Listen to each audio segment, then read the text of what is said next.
Hey everybody, happy Friday. Week 22 COVID reflections coming at you. Talking about a few updates this week from and about COVID. So first, what we're seeing, the schools and the districts across the country that are going back in person appear to be reporting a lot, or at least an increase in COVID cases. There's schools in Georgia that have already shut down. Half the school population is back in quarantine after contracting it. So data-wise, as we encourage all of our kind of partners to be data-driven in that sense, is numbers are going up when students and teachers are back in session and in a normal situation. And of course, everybody's responding to COVID differently, but not good. So feels like the way to go, and the ones that are making the best decision out of this are looking towards the virtual option, keeping kids and families safe, and doing instruction remotely, and then helping families with the digital divide and some of the things we've talked about previously. So all that to say, hope you are also keeping your eyes on the numbers of cases, particularly for schools that are going back in a quote unquote traditional setting.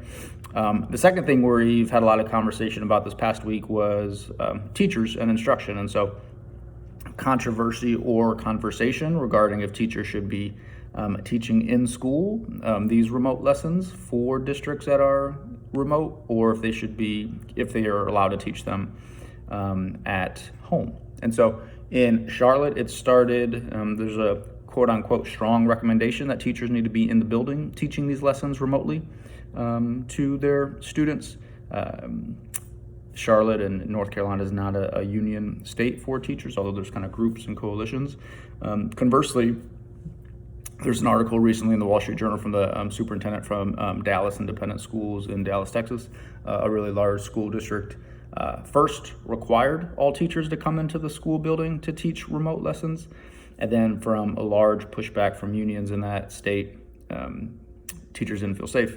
And then he rescinded and kind of changed that position and allowed teachers to teach at home, at least through what I believe is the first semester down in Dallas. And so in terms of our view, I think we all need to get comfortable with this idea of school and education happening outside of school, really before COVID, but even more so now. And so whether that's remote learning, whether that's after school program, whether that's Khan Academy, and this comes both from a teacher and student or a teacher and adult perspective, but also a student perspective as well, as kind of the makeup or the mechanism of a school doesn't need to be the four traditional walls that we think of often as a classroom or as a school building. So all that to say, I think schools and districts and teachers really need to be focused on the rigor of this instruction, not so much where the instruction is taking place.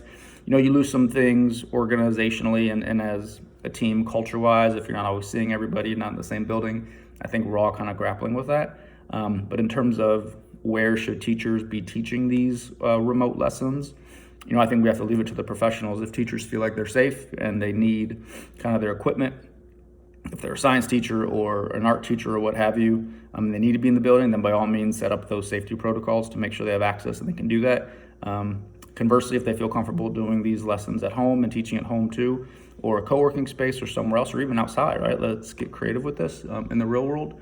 Then I think allow them to do that. I think outside of where these lessons are taking place or happening, the bigger thing is just the instruction and the rigor of the instruction. So, did we close the digital divide to make sure all families could log in? But also, how are these teachers teaching these lessons?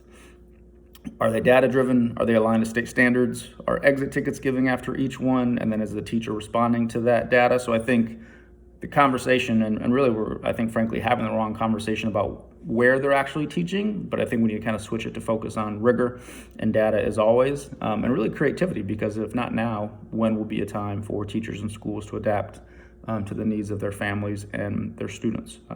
So we hope those two things are hopeful. We hope more school districts become more creative with and how they're thinking about teachers delivering these remote lessons, and really begin to focus the conversation on rigor and outcomes and less about where the actual teaching is taking place. We hope that helps. We'll see you again next week. Have a good weekend, guys.